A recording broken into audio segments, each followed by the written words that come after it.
everybody. I am Sarah George, and I am your camp counselor to get us started today. I am going to welcome you to the Wisconsin Women in Conservation Summer Series that's kicking off.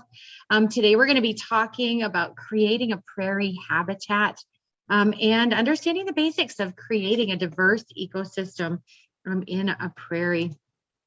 We have a lot scheduled in our agenda today, and I can't wait to have the conversations with each of you.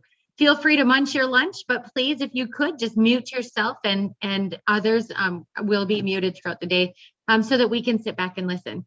We do have other Wisconsin Women in Conservation team members that are on our call today.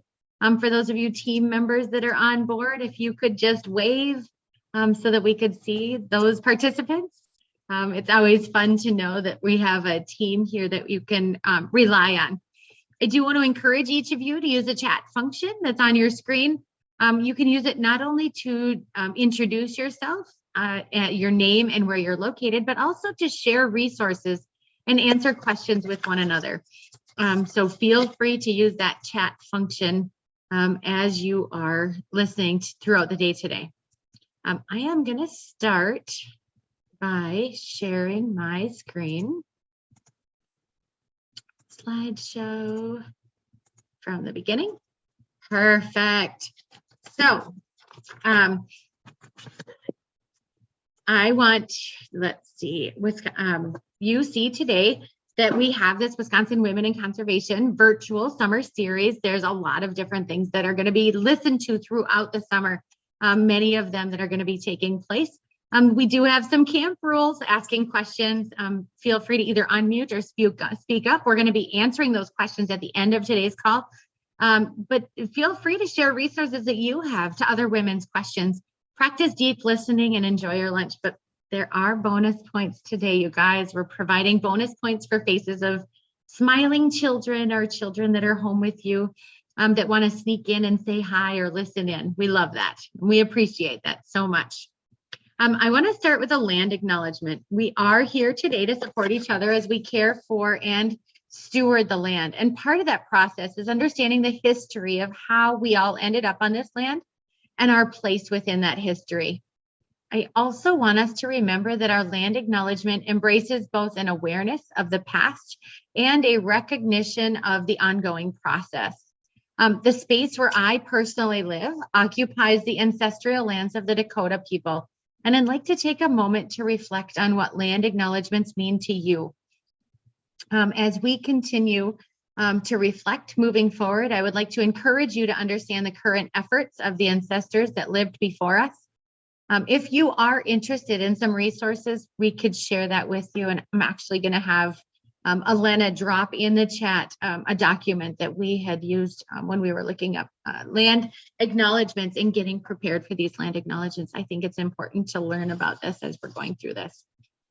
So Wisconsin Women in Conservation is a 3-year project that's a partnership of 5 different organizations.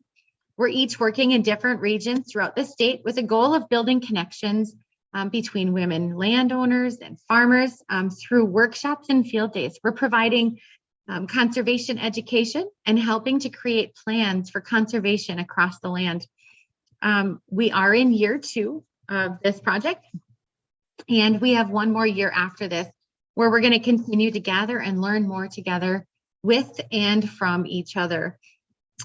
Here, you just located a map of our regions in the last slide. And in this slide, you're actually seeing kind of a timeline of where we're at. You're noticing that we're in year 2 in this process, but I do want to share that there's a couple of events coming up that I just wanted to share with you. First of all is July 18th. The Wisconsin Women in Conservation is going to be celebrating the 2nd annual Wisconsin Women in Conservation Week. That was dedicated to the women conservationists. And so we're excited to be doing that. That week, we're going to be holding gatherings throughout the state. And you can find those gatherings in the chat. Also, or on our website, www.wic.org. So wiwic.org. I'd strongly encourage you to join our listserv if you haven't had an opportunity to do so yet. To do that, you can simply email Lisa over at info@wewick.org and just write the word listserv in there, and she will be sure to get you added to our listserv, where you can ask other women what questions you have about your land, whatever it is that you're navigating for your land. All right, we have a few of our spring climate smart solution learning circles that are coming up. One of those spring learning circles left, and that's going to be next Friday at the Kickapoo Valley. Feel free to register for that event if it's going to be in or near your region. We're so excited. They have really went really well so far this year. So we're excited about those, but know that summer field days are taking place, and we have so many incredible events planned throughout the state. So sign up on our website as soon as you can. There is limited space for these, so feel free to sign up. New this year is the Queen Bee sessions. If you haven't had an opportunity to listen to any of these sessions are just amazing to listen to. And we have, I think there's 3 up there now, but they're guaranteed to bring a smile to your face. So check those out today. I am going to take this down and stop this share to introduce our guest speaker for today, and that's going to be Marcy Hess. And so if we can get Marcy Hess spotlighted along with me. Marcy Hess is a prairie owner in Blanchardville. Marcy, I just wanted to thank you so kindly for joining us today. Thanks. I'm so glad to be here. I appreciate being asked. Yay. And I received your PowerPoint, which I'm going to put up right now, that has some incredible photos. But while I'm putting that up, I just want to start the questions this morning with, well, I guess we're at noon now, this afternoon, with what sparked your interest in becoming or in building a prairie? Well, I came from Kansas originally, and we had huge swaths of prairie and the incredible flint hills, the rolling flint hills. And I used to imagine all those hay fields as prairies and those round bales of hay as bison. And it just seems like we've lost so much. So then when we moved to Wisconsin and the driftless area, which I think is the 8th wonder of the world, because there's no other place like it, no other place created like it, I finally had the time to restore some of that loss. Oh, I love that. How long have you been working on your property? I've been working with restoration for about 22 years, but only working on our property for about 17. Wow. Wow. I am going to pull up this slide so that you can begin talking about some of this as you are sharing this with us. And you can just tell me as you go through this, like, what were some of the first things that you did, Marcy? So one of the things on this slide, this first few photos I want to talk about, is just go through some befores and afters to show you what it looked like, and then after a certain period of time of restoration, what it looks like, because every system is done differently. So this was the general look of all of the cropped fields. They were pretty well what we call dirt, and we wanted soil. And this was in 2005, not long after we bought the property. Now, if you go to the next one, this next one is 11 years later. And while it doesn't take 11 years to get to this point, that's just happens to be the photo I had. And so then if you go to the next one, you'll see what our remnant woods look like. One section of a before picture of our remnant woods. And that's taken in 05. And it was so dense, you couldn't get but maybe 2-3 foot to see in front of you. And so if you go to the next one, that I took in 2020. So you'll see we've got it cleared out. We got the garlic mustard under control, pretty much under control. You know, there's still things that happen, and then there's storm damage that we deal with every year. And if you go to the next one, you'll see a remnant prairie. This is our remnant prairie before. Man, I mean, it's just hard to believe. It's just hard to believe. Well, anyway, go to the next one. And that was in 2015, and this is in 2020. This was just 5 years later, which is a very short time to make that kind of progress. So I'm really pleased. And then the next one, if you go to, is the Oak Savanna. And this is 2019, because we chunk things out. We couldn't do everything all at once. So we worked in different ecosystems. And then if you go to the next one, that's 2021. So we've made a lot of progress. And probably the first thing we had to do was determine what our goals were. And you have to be realistic. Like, what are you wanting? Are you wanting a high quality prairie, or are you wanting something a little less diverse? And that you base that on your resources, your time, your finances, and you really need to be realistic with your expectations. That's incredibly important. The other piece of after you've got those goals, you've got to look at what are you starting with. You know, like I said, each one of these ecosystems, we did something different to begin with. The cropland was already cropped, so that was a really good medium for starting to plant into. And it would have been more ideal having soybeans after the corn, but yeah, you do what you do. And in one area of our plantings, it had some slopes down to a ravine. And we found that the corn was ideal because it held the seed.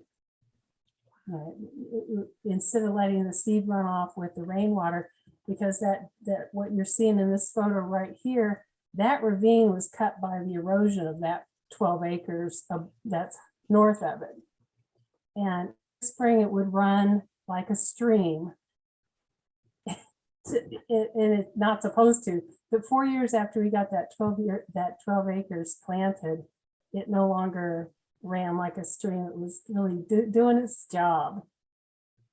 So for the degraded remnant areas, the prairie, the oak, savanna, and the woods, we knew they were remnants because of some of the flora that we found, the flowers and the grasses that we found there. But we started by chainsawing and cutting down the invasives, and then we would go through and dealing with the herbaceous invasives. It was kind of a process that we found worked really well for us. But each land is unique, and even what worked really well on one portion of our property didn't necessarily work well on another. So you're always having to do a little bit of adaptive management. And we plant in the fall. We always plant in the fall. And the reason we do that is the majority of your forbs require at least 3 months. I mean, this is just a general term of cold, moist stratification. And I find it just easier to let nature do that. I have tried doing that at home on the front porch or the back porch, and then seeding them out in spring. It just doesn't work quite as well. Just let nature do it. That's incredible. I'm curious, Marcy. So for some of the women landowners that could potentially be on today's call, I'm just kind of curious if anybody's interested in starting a prairie from scratch. What do you think you would suggest for a women landowner that's looking at starting that prairie? First of all, you need to, if it's going from cropped land or from a hayfield, it would be done differently than if you were starting from a remnant. I find using the cropping system, if it's not a remnant, to be really easy, because that tamps those weeds down and moves those weeds better than having to go through and broadcast herbicide. But if you're planting and you're looking at an alfalfa field or a field of smooth brome, you've got to get that killed off. Your land prep before you plant is the most important thing you can do. It cuts down on all the weeds and the management you have to do afterward. There's a lot to this, and it's really exciting to see the changes that you have created in your land. It's profound when I look through this, and it makes me curious to see. I actually have a poll that I am going to put out. Oh, my polling session is inactive. That's interesting. Huh. Um, let's see if I can do it this way. I have a poll and I'm curious to see. Nope, it says it's inactive, so that's okay. I'm curious to see if you could share with us. Oh, actually, I see a question in the chat. If you could explain to folks what you mean by a remnant, first and foremost. Yeah, a remnant is, simply put, it's an area that has never been cropped.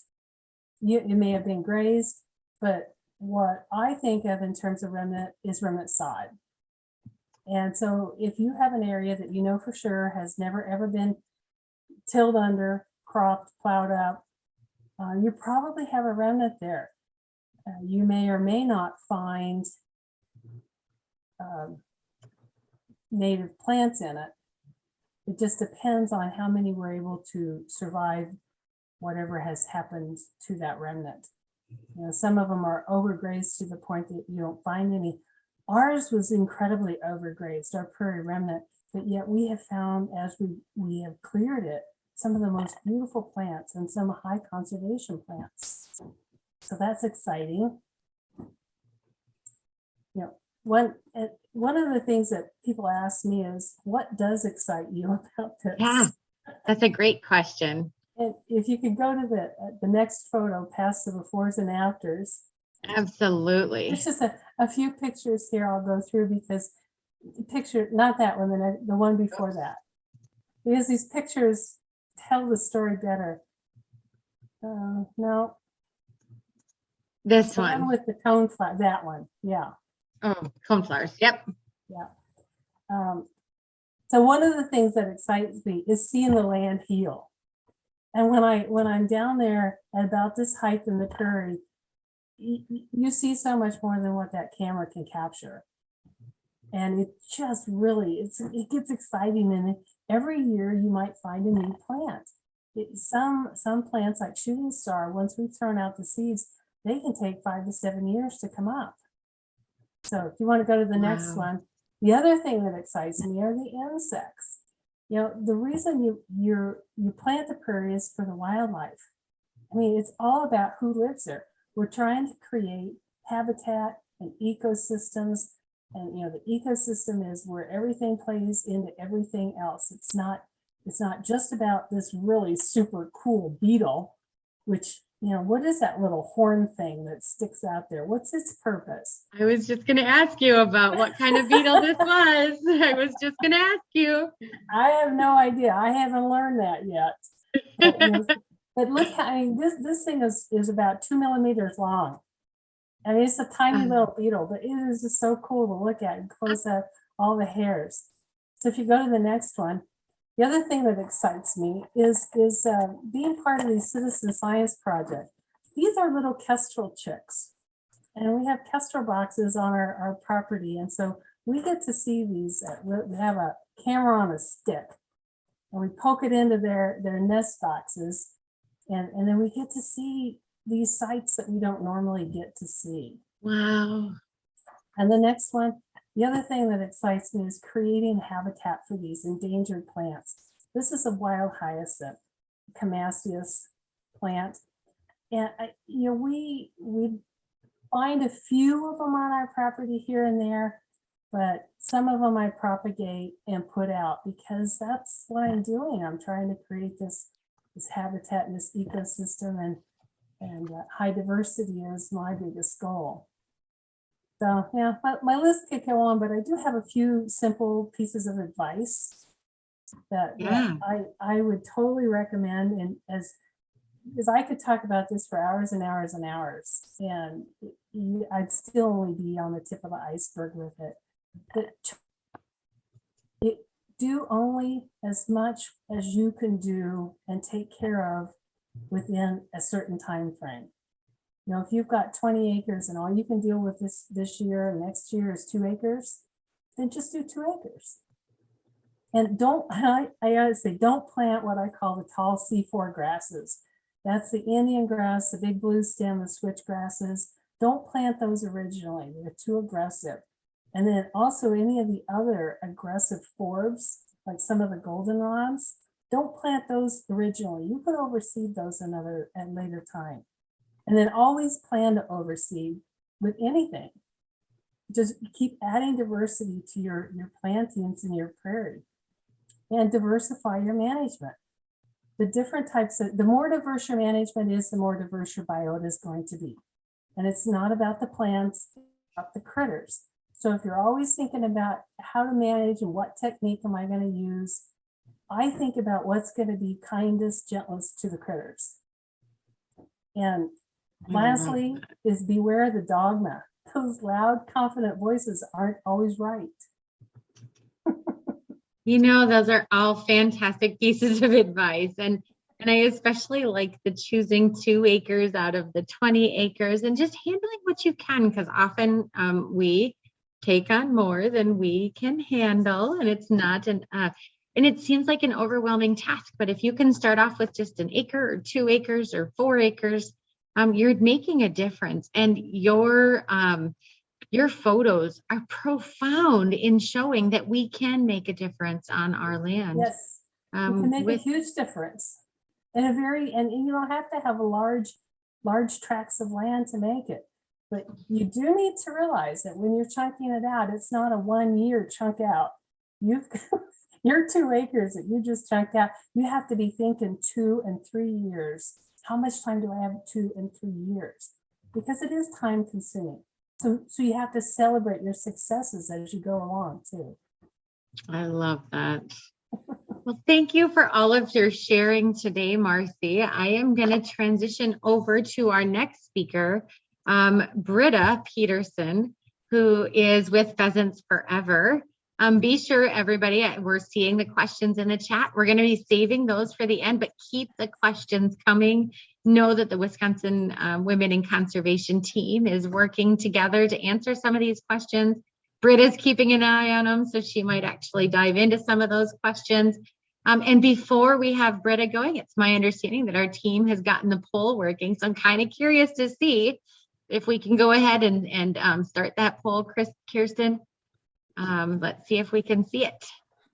So it looks like we have about 31% of people who are curious but not yet started, 19% who have done some research learning, and about 50% who are engaged in some prairie work. And I believe that we're sharing this. So, but if people who are participants, if you'd like give a little thumbs up or something if you can see this or not.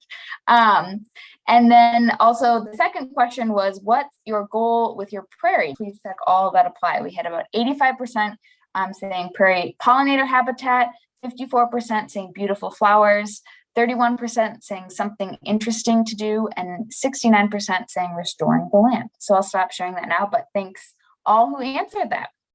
How fun. It's so fun seeing and hearing who's in the audience and what their goals are with their land. And it's fun to be able to navigate that space together. So, all right. So I'm going to introduce Britta Peterson with Pheasants Forever. And be sure to feel free to add questions for Britta in the chat as well. And Britta, we can see your screen, so that is great. Can you hear me? Yes. All right. Well, I'll go ahead and get started then. I'm happy to be here today. My name is Britta Peterson. I'm the Pheasants Forever Farm Bill biologist in the Southwest.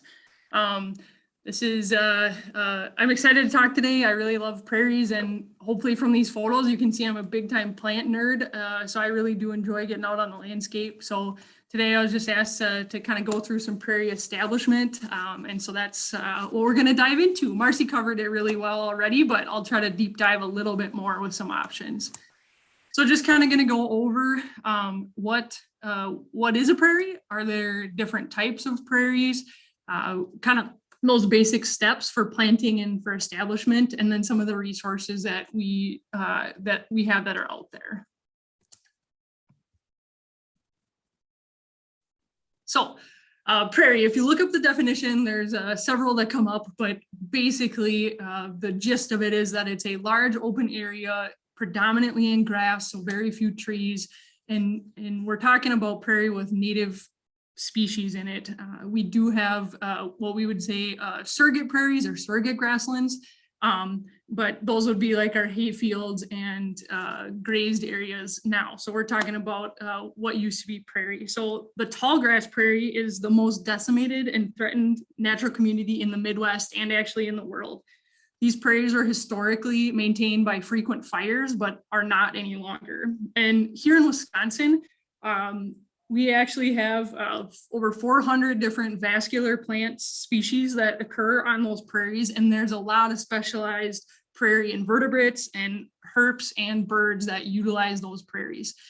So this picture on the bottom that says explore natural communities, this is the 6 different types that the Wisconsin DNR classifies the prairies that we have here in Wisconsin.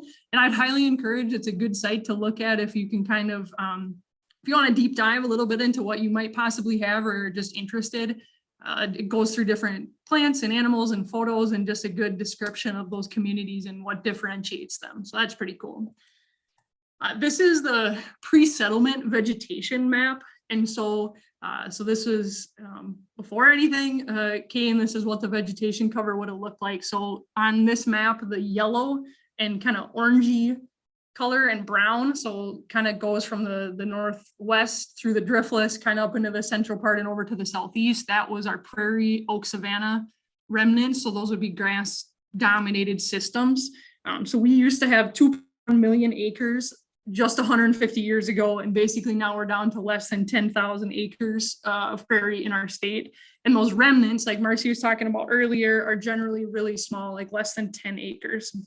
And most of those remnants that are left are either really wet or really dry or on really steep slopes, because basically they're the places that couldn't be plowed under and farmed. And so, yeah, like I said, now what we have left are some of those remnants and then our surrogate grasslands. So just for a couple of examples, these are prairies that I've been on. This is Bloomfield Prairie in Iowa County. This is an oak savanna in Dane County. This is a wet prairie in the southeast. This is a planted CRP field in Sauk County. This is the Spring Green Preserve State Natural Area in southern Sauk County. This is a wet meadow, sedge meadow prairie in the south. And this is a bluff prairie that a landowner I work with in Richland County, looking towards the Wisconsin River. So even just in those couple of photos and from Marcy's photos, you can see there's quite a bit of variety. And so basically, your prairies, a lot of those common species that you think of are things like these, where you've got Indian grass on the right, big blue stem in the middle, little blue stem is on the left. So we're talking about these, these bunch grasses and native warm season grasses that pop up, along with our color pop of excitement, our forbs. These are pictures that I took from just last year. So I was out on a couple different prairies, and just like Marcy said, when you take that snapshot of one piece of a prairie, you don't get everything. And so digging in and seeing those forbs as part of the larger grassland community is very exciting for sure.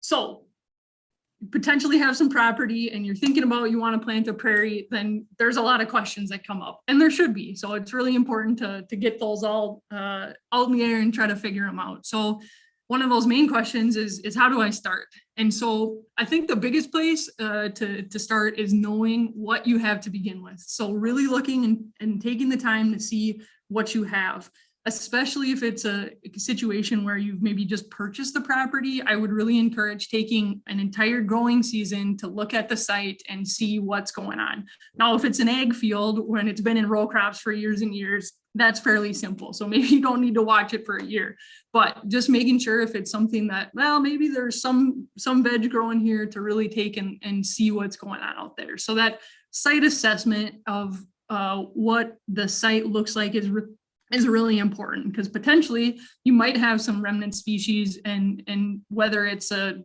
designated remnant or if it's a fallow field, there might be some good stuff out there. And researching is really important. So making sure you understand not only the planting process, but also a little bit about, your soils, the moisture regimes that are on that site is extremely important, because that would help determine what type of seed mix you would potentially put out there, those types of things. So really diving into the research is important.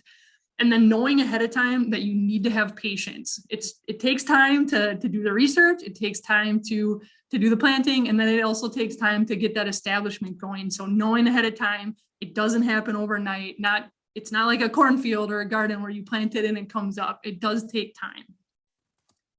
So for that site assessment, some useful tools just and tips here is plant ID books are great. I'm a plant nerd and I know a lot of plants, but I always carry a plant book with me. And so these are the kind of 3 ones that I use a lot. There's also sedge ID books if you're in a wet or wet prairie. So there's definitely other options, but these are kind of some of the easy ones that I have. Grass ID books, of course, too. I would also say both Minnesota and Illinois wildflowers are websites where you can look up plant characteristics and try to determine that way. They're really good websites. And then if you're an app user, there's a lot of good apps out there. One is Wisconsin Wildflowers, which also has shrubs and trees also. But again, you can search by flower characteristic. So that's handy. The Seek app is also nice. You can just kind of hover over what you're trying to figure out and it'll pop up suggestions. And sometimes it won't get you exactly there, but that's kind of, it'll get you close and then you can head over to the book at that point. And then just for either websites or fact sheets and options, so this list is another where to go to check it out. A lot of these organizations have really good information out there and a lot of research going on. So these are good options. And then I would just say too, when you're doing that site assessment, it is important to think about the site and if it needs to be restored, if it just needs to be managed, or potentially if it might just be best left alone. I guess in my work with private landowners, there are cases where it would be best almost to not disturb it, maybe try to work on some of the invasive species if they're there, but really try and assess if it's too wet and it would be hard to get equipment in there. And really maybe what you have is actually okay in providing some habitat. So making sure that it's not just determining I'm going to plant a prairie and it's going to happen. So thinking about that assessment, site assessment, and what's really best for the site is good.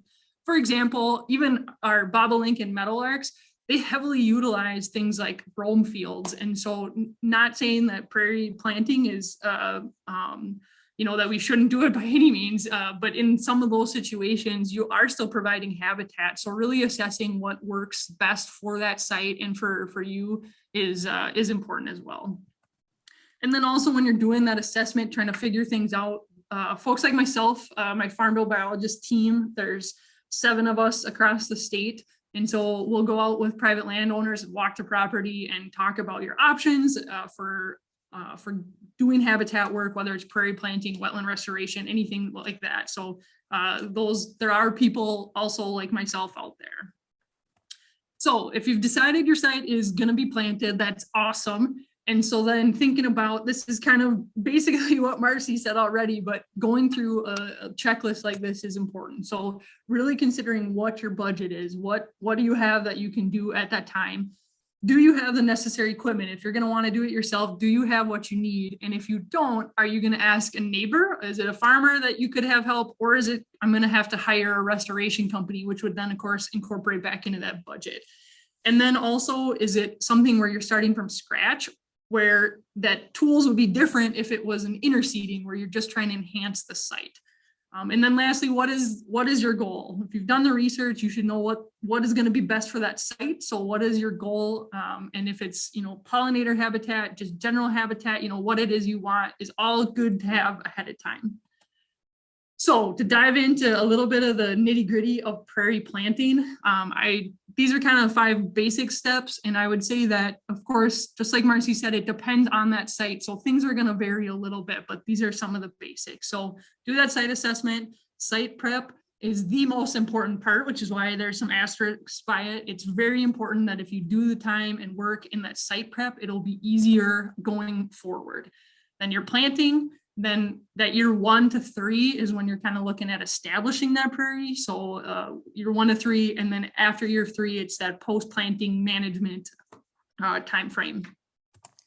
So with a site prep, the goal here is to get a weed-free, firm, clean seed bed. So in a perfect world, it would be just firm, bare soil that you're putting your seed into and ready to go. So there's different options in order to get that.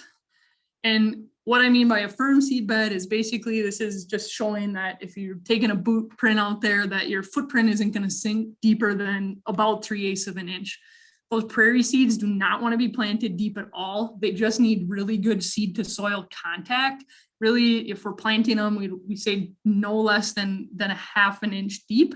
And so if it's fluffy, like the picture on the right, where your footprint would sink deeper than an inch, you might run the risk of planting them too deep. So with herbicide, definitely gets utilized quite a bit. The most important thing here is, of course, just making sure that you're using it smart and that you are limiting the impacts when you can. So just making sure that if it's you that are spraying, or if you're hiring someone, that they're following all the guidelines and necessary things that in order to limit those impacts. Especially looking at avoiding anything like atrazine, which is a chemical that leaves a long residual in the soil, which again can be important if you're a new landowner and maybe you don't know the history of the farm field that you have. So making sure to check with that farmer of previous chemical use can be important. You don't want to plant your seed and then have it not get established. Just making sure when you're doing the herbicide to follow all those label instructions for those recommended rates. Burning is a tool for site prep, and this is used most to remove residual vegetation so that there's not a thatch buildup. So a lot of our burns happen in the springtime, which means installing fire breaks in the fall time, and thinking about breaks, they need to be at least 2 times the height of your fuel. So say you're burning a brome field that has 3 foot tall brome, then your breaks need to be at least 6 feet wide. And with burning, of course, there's a lot of things to consider, including all your weather, wind, all the equipment that's needed, and any potential hazards nearby. And depending on that site, it may be recommended to have a burn plan. And everybody's different. Some people know folks that are fire bugs and really want to get out there and are really knowledgeable about burns, and that's great. Other people that may need to burn to get that off there, you might need to look at trying to hire a restoration company in order to get or a local fire department in order to get a burn done. Mowing and haying is utilized, and again, this is really looking at using to reduce that residual that's on the top. And generally this is used in combination with herbicide. So you would take it off if you can bale it and get it off of there so that you're left with, just very short grass, get a little green up, and then would apply an herbicide application in order to kill that grass. And so again, this would be typically done in early fall. Tillage can be an option. We try to avoid tillage, but sometimes it is necessary, especially if it's small sites and they have heavy sod. Again, you're looking for that firm seed bed, so you would potentially have to also incorporate some like a cultipacker pass on there in order to get that. And also, again, in combination with an herbicide, because once you do some tillage, generally there's going to be a flush of weed growth. And so this is one too that you'd want to avoid on steep slopes where there's potential for erosion. There are some organic methods in order to do this, and where it's kind of working in the system or in the ag system. It's not necessarily recommended for sites with sod bases, just because it's hard to get that converted. The producers and farmers that I work with seem to think that it's best if it's a conversion from an ag field to your prairie going this way. And what they've found is that smother cropping is really the best method. In this picture on the left, it's buckwheat, where you just plant it at an extremely high rate where it'll shade out the weeds, hopefully, and then you would harvest or clean off what you've planted. A friend of WeWick, Harriet, she's hosting an event later this summer. I think she has smother cropped with soybeans. So there's different things you can do, but the Xerxes Society is one place to go for information about those routes, because they have it all dialed in. So they would be a good place to check out. So again, just to reiterate, site prep is key. If you want some diverse prairie and have minimal as little weed pressure as you can, really do a good job on that site prep. So your planting methods, kind of 3 basic options: a no-till drill, a broadcaster or seed slinger, or a hand planting, which is generally used for small areas, or if you can convince a bunch of your really good friends to come out, you could seed a lot bigger area. So that's also a possibility. And so generally we have these field conditions to start with. We've got a low residual. So these are like a harvested soybean field. And this is what we'd say is an ideal condition for planting, because there's basically no residual left out here. There's a lot of bare soil. And so you can run the drill or broadcast right over it, and that's good. So in this case, you'd have a plan to basically just direct seed it right after the harvest, where you can either use a no-till or a broadcast seeder afterwards. If you were going to do a spring planting, you'd probably want to wait until there was enough growth to allow for one herbicide application, just because it'll push back those weeds so that it gets your prairie plant to jump right away. If you would broadcast it in the springtime, generally it's good to run like a cultipacker pass over it, because again, you're just looking for that seed to soil contact, so really smushing those seeds right into the soil.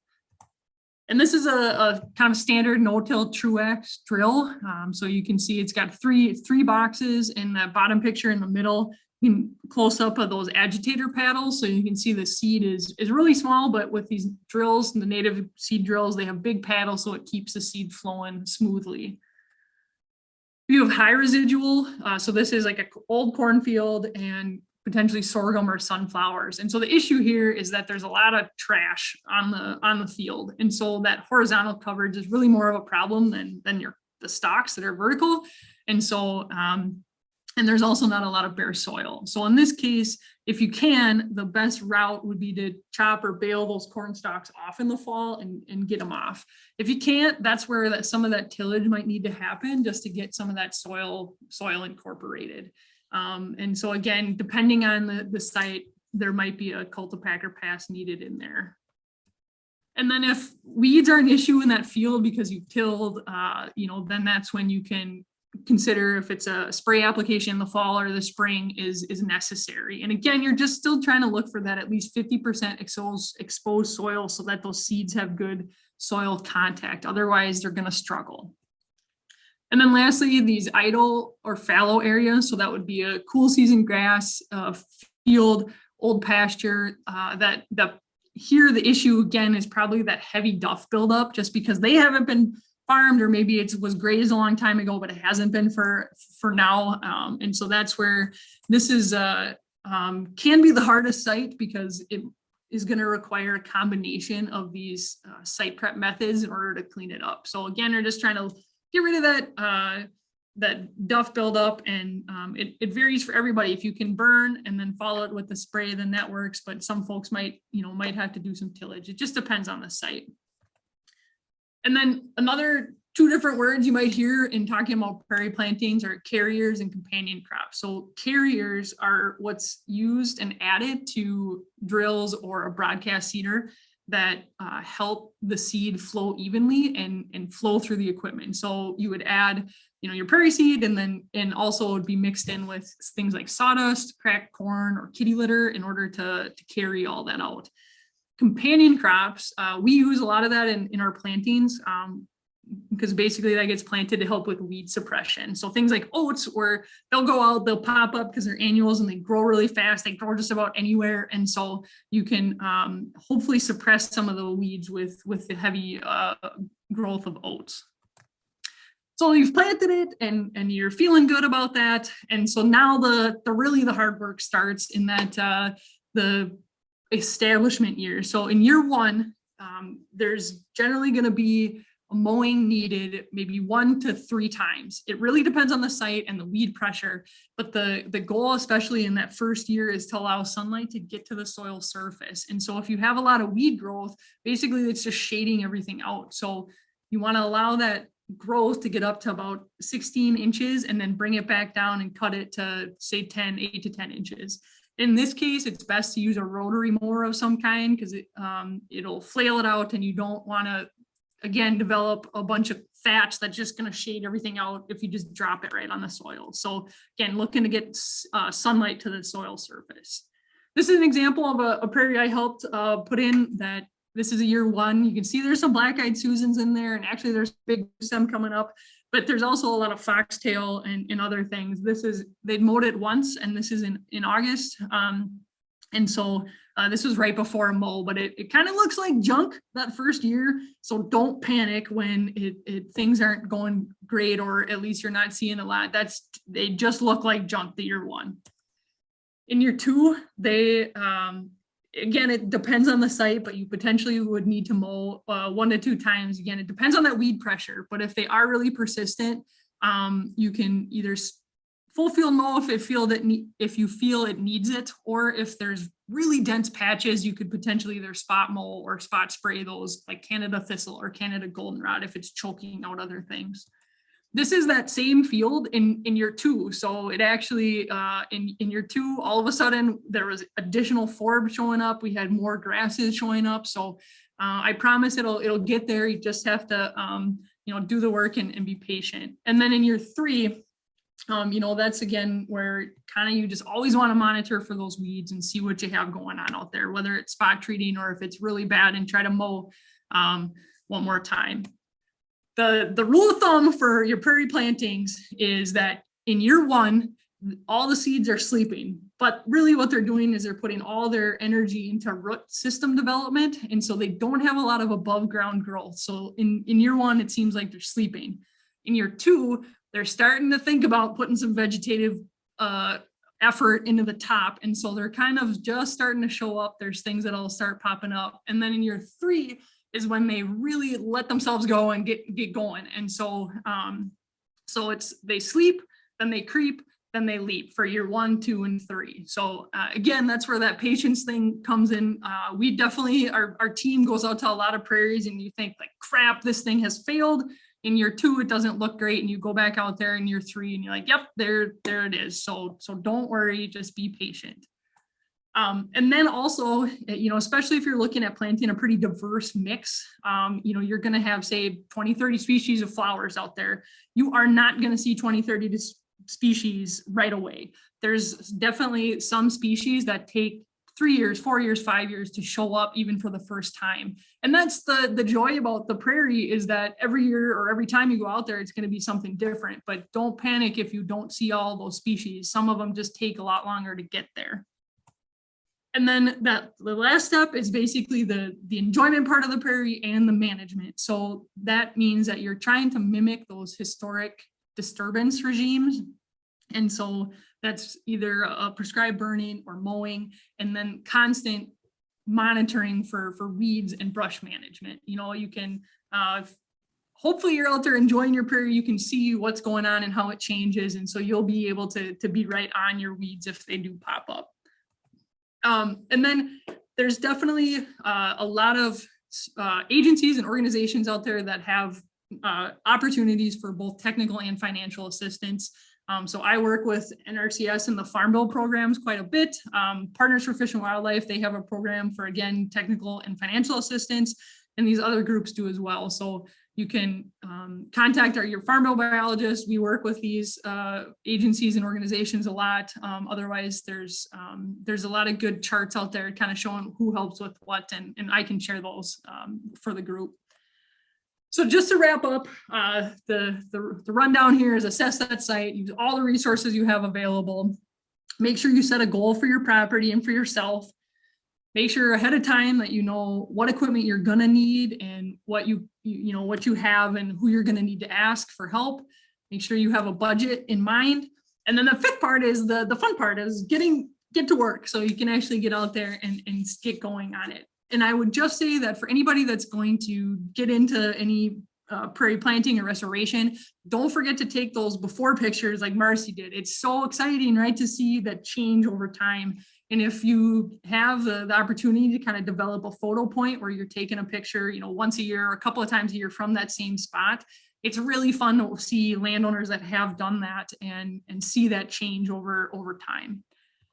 And the last thing I'll say is just that we are really, besides the negativity of losing all the prairie that we have here in Wisconsin, we do have a lot of still really nice prairie systems left. And so get out and explore them, take a look at them and see what kind of plants and critters and all kinds of things are out there. Our state natural areas are really good places to go. The Nature Conservancy and the Prairie Enthusiasts also own sites. This is one down by Barneveld in southern Wisconsin here that's they've been working on a lot and is really a beautiful prairie. So get out and explore and see what else is out there as well. If there's any questions, or here's my contact information if you need it. So I'll be happy to talk to anybody or answer any questions. Thank you. Britta, this was fantastic, and I'm so grateful. It looks like we have time for a couple questions now.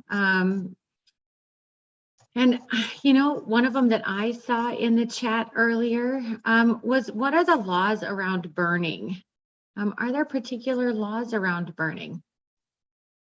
There's probably quite a few. The DNR website, the Wisconsin Department of Natural Resources, is really the place to go for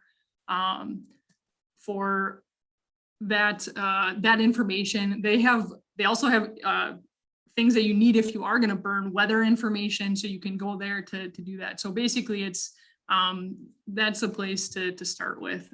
You know, generally there's a burn window for weather, and then, you know, you really have to check every day if you're gonna be doing a burn. Weather conditions determine if you can or can't, you know, that type of thing. So definitely spending the time to research if you need to burn, asking folks that have done it, or, you know, that is the way to go.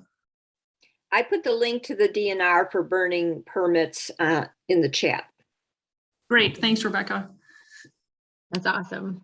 And, you know, there was some conversation around grazing in prairies. Is there a preference on animals, and what to graze? And yeah, for sure. I mean, that is definitely another tool that can be used either for site prep. Actually, you know, there's some where you can like flash graze or mob graze it, so that you really put them in there and can cut it down again, just like a mowing or a haying. So it would replicate that.